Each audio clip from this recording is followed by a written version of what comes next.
نحمده ونصلي على رسوله الكريم اما بعد فاعوذ بالله من الشيطان الرجيم بسم الله الرحمن الرحيم الله الذي خلق 7 سماوات ومن الارض مثلهن پارہ 28 سورہ طلاق رکوع 2 آیت نمبر 12 اللہ الذی خلق 7 سماوات آیت مذکورہ میں اتنی بات واضح ہو چکی ہے، ثابت ہو چکے ہے کہ جس طرح آسمان 7 ہے اس طرح زمینیں بھی 7 ہے۔ پھر یہ 7 زمینیں کہاں کہاں اور کس صورت میں ہے، کس وضع میں ہے، اوپر نیچے طبقات کی صورت میں تہ بتہ ہے یا ہر ایک زمین کا الگ الگ مقام ہے؟ تو اگر اوپر نیچے طبقات ہے تو کس طرح 7 آسمانوں میں ہر 2 آسمانوں کے درمیان بڑا فاصلہ ہے، اور ظاہر ہے کہ ہر آسمان میں الگ الگ فرشتے آباد ہے، اس طرح ایک زمین اور دوسری زمین کے مابین فاصلہ ہے، ہوا ہے، فضا ہے، اور ہر زمین میں کوئی علیحدہ مخلوق یا کوئی بھی مخلوق آباد ہے، یا زمین کے طبقات ایک دوسرے کے ساتھ پیوست ہے، جڑی ہوئی ہے۔ قرآن کریم اس سے ساکت ہے۔ روایات اور احادیث زیادہ تر اس حوالے سے ضعیف ہے، سند اور متن کے حوالے سے اس میں کلام ہے، ضعف ہے، محدثین کے ہاں اختلاف ہے، بلکہ بعض روایات تو بالکل موضوعی روایات ہے، من گھڑت ہے،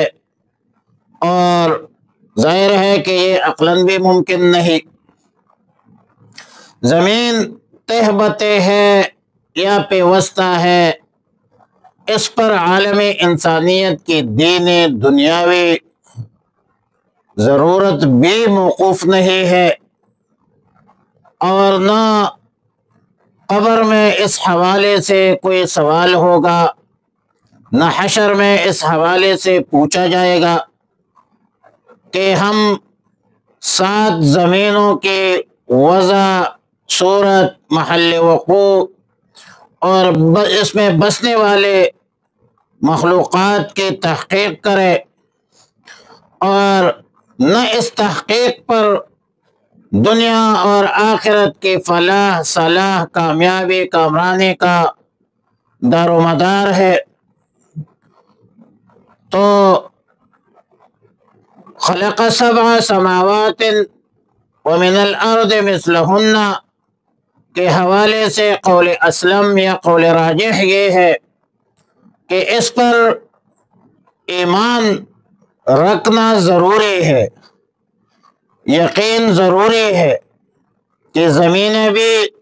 7 آسمانوں کی طرح 7 ہے۔ قرآن کی آیت ہے، آمنا، ہم اس پر ایمان رکھتے ہیں، کیفیت ہمیں معلوم نہیں ہے، صورت ہمیں معلوم نہیں ہے، محل وقوع اور وضع قطع ہمیں معلوم نہیں ہے، ہمارے پاس اتنی معلومات نہیں ہے۔ آسمانوں اور زمینوں کو اللہ تعالی نے اپنے قدرت کاملہ سے پیدا فرمایا ہے، اور قرآن کریم اس سے ساکت ہے۔ سلف صالحین کا قول ہے، ابہموا ما ابہمہ اللہ، یعنی جس چیز کو اللہ تعالی نے مبہم چھوڑا ہے تم بھی اسے مبہم رہنے دو، بلکہ اس میں تمہارے لیے کوئی عمل حکم نہیں ہے، اور اس میں مسلمانوں کے لیے، عالم انسانیت کے لیے کوئی دینی یا دنیاوی ضرورت بھی نہیں ہے، اس کے ساتھ متعلق بھی نہیں ہے، اور ایسے مباحث سے علم دنیا میں کوئی فائدہ بھی نہیں ہے، نہ عوام الناس کو، نہ خواص کو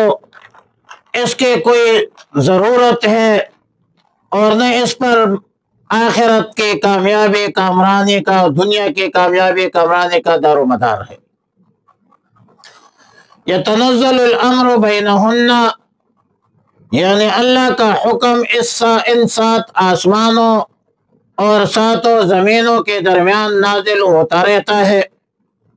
حکم الہی کے 2 قسم ہے، ایک تشریعی حکم ہے جو اللہ کے مکلف بندوں کے لیے بذریعہ وحی بواسطہ انبیاء علیہ السلام بھیجا جاتا ہے، جیسا کہ زمین میں انسان ہے، جنات ہے، ان کے لیے آسمانوں سے فرشتے تشریعی احکام انبیاء علیہ السلام کے ذریعے لے کر آتے ہیں، جن میں عقائد ہوتی ہے، عبادات ہوتی ہے، معاملات ہوتی ہے، اخلاق ہوتی ہے، معاشرت کے قوانین ہوتے ہیں، ریاست و حکومت و وراثت کے قوانین ہوتے ہیں۔ تو ان قوانین کے پابندی پر ثواب ملتا ہے اور خلاف ورزی پر عذاب ملتا ہے، یہ ہے تشریعی احکامات۔ اور دوسری قسم ہے تکوینی احکام، تقدیر الہی کی تنفیذ سے متعلق احکام ہے، جس میں کائنات کی تخلیق ہے اور اس کی تدریجی ترقی ہے، اور اس میں کمی بیشی ہے، موت ہے، حیات ہے۔ یہ تمام احکامات تمام مخلوقات الہیہ پر حاوی ہے۔ وعلی کل حال تشریعی حکم ہو یا تکوینی حکم ہو، دونوں من جانب اللہ ہوتی ہے، اس پر ایمان رکھنا ایک مسلمان کے لیے ضروری ہے۔ قرآن کی ایک ایک آیت پر ایمان رکھنا ہر مسلمان کے لیے ضروری ہے کہ ہم اس پر ایمان رکھ کے آمنت باللہ وملائکتہ وکتبہ ورسلہ والیوم الآخر والقدر خیرہ وشرہ من اللہ تعالی والبعث بعد الموت، ہم پر اللہ پر ایمان رکھ کے کہ اللہ کے ذات و صفات میں کوئی شریک نہیں ہے، تمام رسولوں پر ایمان، اور نبی آخر الزمان خاتم النبیین رسول رحمت للعالمین محمد صلی اللہ علیہ وسلم پر ایمان لانا کہ رسول اللہ صلی اللہ علیہ وسلم اللہ کا نبی ہے، اللہ کا رسول ہے، اللہ کا آخری پیغمبر ہے۔ تمام کتابوں پر ایمان، زبور، تورات، انجیل اور قرآن، لیکن قرآن اللہ کا آخری کتاب ہے۔ فرشتوں پر ایمان، اور اسی طرح قبر، حشر، پولیس رات، یہ اس پر ایمان رکھنا یہ ایمانیات ہے، عقائد ہے۔ اور تقدیر پر ایمان، بعث بعد الموت پر ایمان، یہ ایمانیات ہے، اس کا تعلق عقائد سے ہے۔ تو کتب ہی میں چونکہ کتاب قرآن اللہ کا آخری کتاب ہے اور اس میں کسی قسم کی ترمیم اور تحریف نہیں ہو سکتی، اللہ نے اس کی حفاظت کا ذمہ اٹھایا ہے، تو بحیثیت مسلمان قرآن کریم کی متشابہات ہوتے ہیں، بعض آیتیں ہمارے سمجھ سے بالا تر ہوتی ہے، ظاہر غیر مراد، مراد غیر ظاہر ہوتی ہے۔ مرتضی رحمۃ اللہ علیہ متشابہ کا ترجمہ تعریف کرتے ہیں کہ متشابہ اس کو کہتے ہیں جس کا ظاہر غیر مراد ہو اور مراد غیر ظاہر ہو۔ جس کا مراد غیر ظاہر ہے ہمارا تو ایمان ہے بس۔ متشابہات فَأَمَّا الَّذِينَ فِي قُلُوبِهِمْ زَيْغٌ فَيَتَّبِعُونَ مَا تَشَابَهَ، جو جن کے دلوں میں کجروی ہے وہ متشابہات کے پیچھے پڑتے ہیں، اور جو اہل ایمان ہے وہ کہتے ہیں آمنا بِهِ كُلٌّ مِّنْ عِندِ رَبِّنَا، کہ ہمارے رب کے طرف سے ہے، اس پر ہمارا ایمان ہے، اعتقاد ہے۔ تو ایمان رکھنا قرآن کے ایک ایک آیت پر، ایک ایک حرف پر یہ لازم ہے بحیثیت مسلمان۔ اللہ الذی، اللہ وہی ذات ہے، خلقہ جس نے پیدا کی ہے، 7 سماوات، ان 7 آسمان ہے، ومن الارض، زمین بھی، مثلہن ان کی طرح، یتنزل الامر اترتا ہے اس کا حکم، بینہن ان کے درمیان،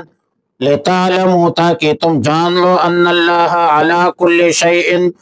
قدیر کہ اللہ رب العالمین ہر چیز پر قادر ہے، وَأَنَّ اللَّهَ اور یہ کہ اللہ رب العالمین قد احاطہ کر رکھا ہے بِكُلِّ شَيْءٍ ہر چیز کا، علم علم سے، اللہ رب العالمین نے ہر چیز کا احاطہ کیا ہے اپنے علم و قدرت سے۔ اللہم ربنا تقبل منا انکا انت السمیع العلیم وتب علینا یا مولانا انکا انت التواب الرحیم۔ صلی اللہ علی النبی الامی الکریم وعلی آلہ الطیبین و اصحابہ